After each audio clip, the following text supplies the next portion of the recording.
Fun खानाची brand ambassador तुला व्हायचंय.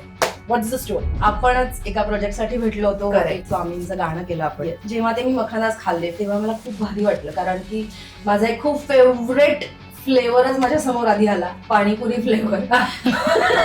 आणि नावातच सगळं आहे, फन खाना. जशी मी आहे फन आणि खाना पण आहेच.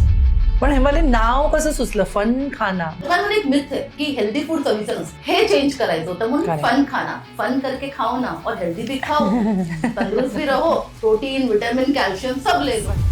मखाणा नेमका कुठे बनतो, कसा बनतो? 90% बिहारच, मग 10% म्हणजे बंगालला किंवा आसामला. हे नट्स असतात. काही काही लोक कन्फ्युज होऊन लोटस सीड्स पण म्हणतात, पण हे लोटस नाही, हे ऍक्च्युली लिली सीड्स आहेत. ऍट फर्स्ट हे सीड असतो, भाजलं जातं, भाजल्यानंतर याला पॉप केलं.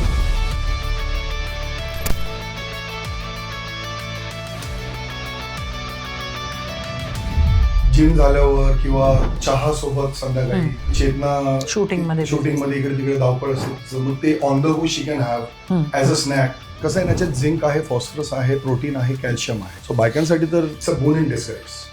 खूप सारे मखाणे किंवा ब्रँड्स आहेत. USP काय आहे, काय वेगळेपण आहे? प्रोडक्टला हेल्दी, सुपर हेल्दी असं क्लेम करत नाही. करेक्ट. हे 90% कमी जंक आहे.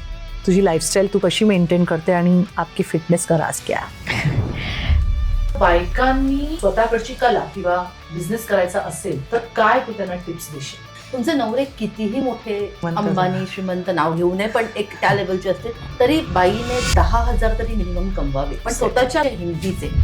मग मखाणाला महाराष्ट्रामध्ये हिरो म्हणून प्रेझेंट करायचं एक फन वे मध्ये, हा जो थॉट होता हा कुठून आला?